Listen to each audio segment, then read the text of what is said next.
So at the back of our minds, we have the story of how David defeated Goliath, how David overcame.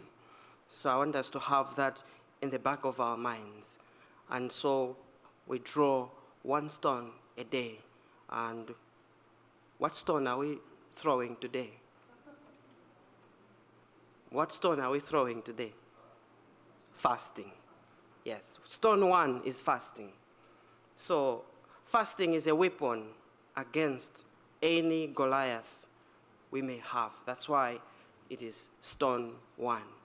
The season of Lent gives us these weapons, these stones against our Goliath, who may come in any form.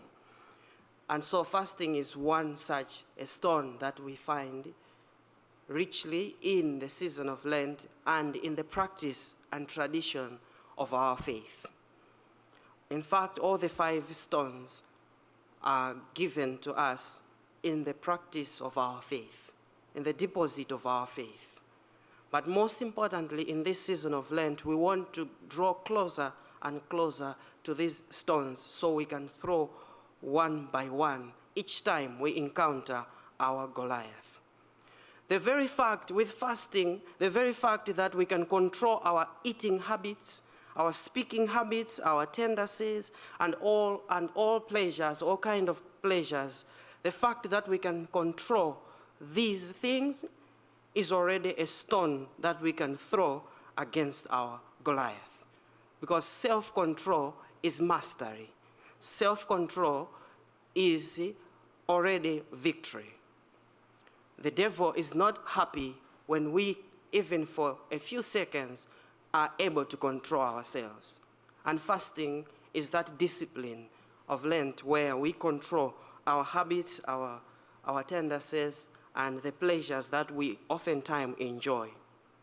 The power of fasting is in that it is the controlling of the physical and the natural for the release of the spiritual and the supernatural. What we do when we engage in fasting, and fasting becomes a weapon, and so powerful a weapon, because with fasting, we are controlling the earth for the release of the heaven. We are controlling the physical for the release of the spiritual. We are controlling and disciplining the natural for the release of the supernatural. So you want the supernatural blessing to be released into your life in this Lenten season. When you fast, you control the natural, the supernatural will be released. You want the heavens to be torn open as it did at the baptism of Jesus, and the whole family of God come down, then control the earth for heaven to be opened up, to be released. That is the power of fasting. Indeed, controlling, it brings the heavenly dimension into operation. Fasting brings in our lives, in our normal, earthly, physical, natural lives, fasting brings that heavenly realm to be operating in our lives. So when you engage in fasting, you're already operating on a different level, on a higher standard. And I'm glad because in the first reading today, Moses said, God called Moses to call the whole community, and the first thing he said was that, be holy, for I, your God, I am holy. Already that exalts you to a higher standard. And when you begin to fast, controlling all tendencies, controlling all habits, controlling all eating, speaking habits, walking habits, smoking habits, everything, when you engage into fasting, controlling and disciplining yourself in this way, you're already operating on a higher level, responding to the call of God to be holy. That means to be higher up. God is higher than highest, so to be operating on a higher level. So what you're telling your Goliath is that I am not down there where you are. I am, in fact, already up.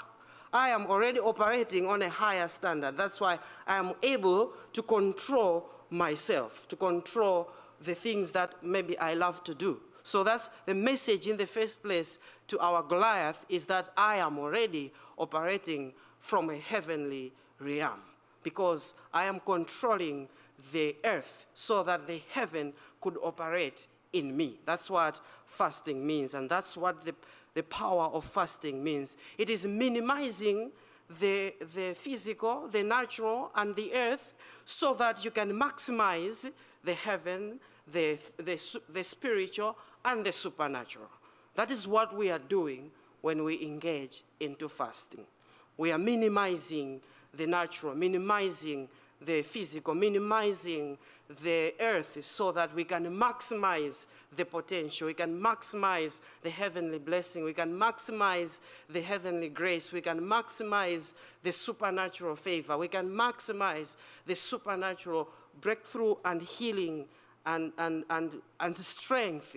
So we minimize the physical strength of pleasure so we can maximize the supernatural strength. And indeed, God, when we go into this, when we throw this stone to our enemy, throwing the first stone, fasting, is actually easy, because by the fact that we engage into fasting, we are already throwing a stone, because we are saying that we are allowing the heavenly realm, the supernatural realm, the spiritual realm to operate within us, to operate in us, so that enjoying the supernatural operation, we are already at a different level with our Goliath.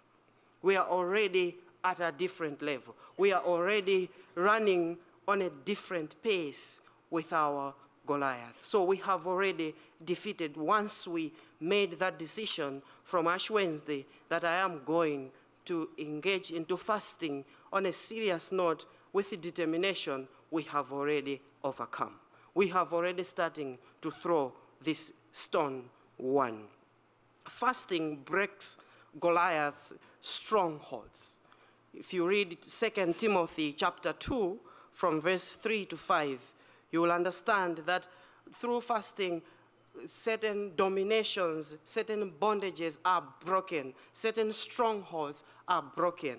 So we engage in this. That's why I said I declare a war, because we're going to break some strongholds with our fasting this time, because we are fasting with a purpose.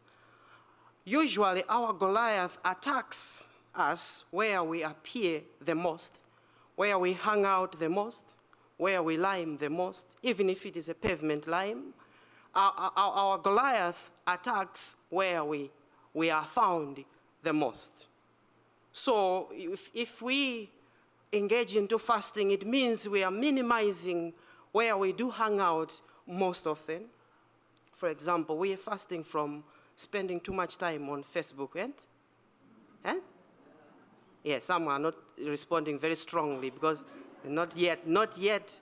It's not just food we are fasting from. We're fasting from being too much on TikTok and on Instagram, and we're fasting from spending time on Instagram. So if you were spending time 1 hour on Facebook, nowadays, if we are fasting from Ash Wednesday, we should be spending there half an hour only. Yeah, you get quiet there. Amen. Yes, if you were spending 2 hours on Instagram, now that we are in Lent and we are fasting, you should be spending only an hour. And you should be scrolling and looking for church stuff on there, church stuff and religious stuff there. So that half an hour really should benefit from it. So scroll down and look for church stuff there. Look where there's mass, look where there's retreat and all that, if you can spend that, because we are really and truly fasting from where we hang out the most is where our Goliath will find us. So when we are fasting, why fasting is a stone against a Goliath is because where we hang out the most, we are not found there. And so when he comes there, he will not find us there.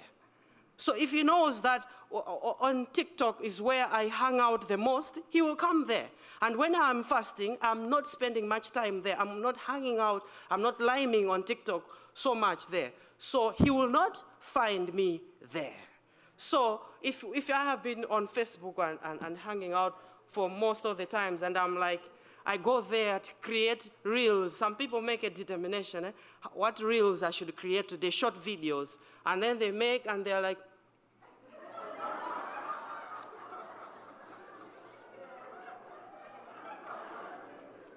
he will find you there.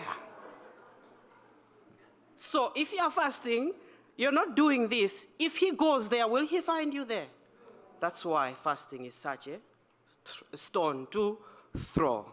So when we are fasting, we are telling our Goliath that I am not there. If you come there, you won't find me there. I am not there.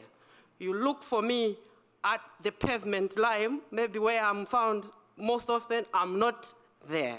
Look forward to my TikTok short videos. I am not there because I am fasting. So if we really want to win this battle, let us engage more faithfully in our fasting. This is stone 1. Remember, throw 1 stone a day. Amen.